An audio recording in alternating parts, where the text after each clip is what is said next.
Yeah, well, people have the naive idea. There's an old black song, that great getting up moan. And people have this idea that on the last day, there's going to be a judgment. So the 50 billion people who lived, there'll be 9 billion on the planet by 2050, except I don't think there will be because they'll murder each other. There won't be any water, never mind gasoline.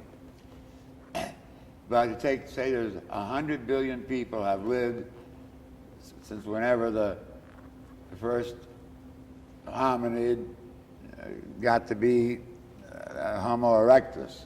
I love it too. They're finding out now that Homo erectus, there's a play on words here, had a lot of erections and had intercourse with the hominids, but they all perished. Like sex reigns supreme.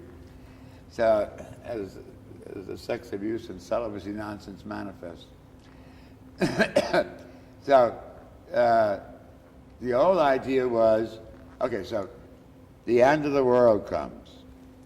Although today, the end of the human race could come before the end of the world. The dinosaurs might come back, who knows? Okay, so we don't talk about mundi, the world, like we used to.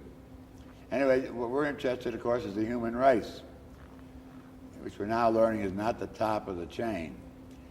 Anyway, so people died, and they thought you put them in the ground, and they rotted. At least that was a natural process. Since embalming, not just the ancient pharaohs, but modern embalming, you open up a casket, and your mother will look stiff with rigor mortis, but she'll look like the day we had the funeral. Yeah, but there's nothing there. Your mother's not there. So why wouldn't you burn everybody? For health reasons and for space reasons. London has just run out of cemeteries. So burn everybody, which the Catholic Church finally allowed in 1992. So people buried them, and thought the last day will come. Everybody's going to rise out of the grave. Or you used to say if you got blown up in a fireworks factory, God would put back all your molecules, atomic, and put your body back together, and you'd all stand there, all 50 billion, 100 billion of you, and Jesus would judge you all, and you'd go to heaven or hell. There was no nonsense like purgatory, or least of all, limbo, which this Pope's the one good thing he's done. He got rid of limbo, which was never a teaching, it was only a theory. And then we all got our bodies back, hopefully beautifully 21-year-olds, and we sit in heaven, on park benches with the Blessed Mother. I don't know what we talk about.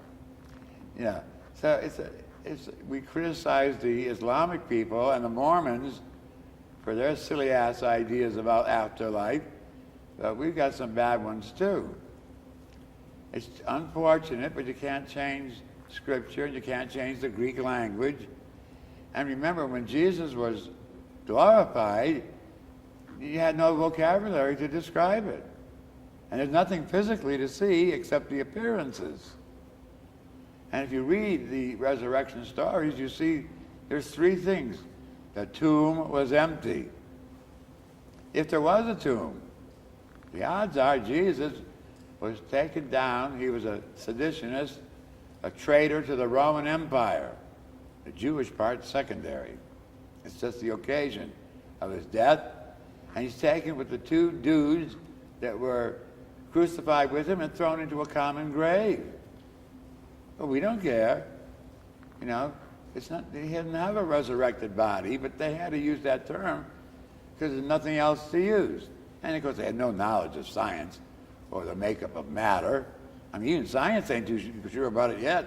So they solved this dark holes and dark matter problem. Dark matter. So the whole idea of resurrection is wrong.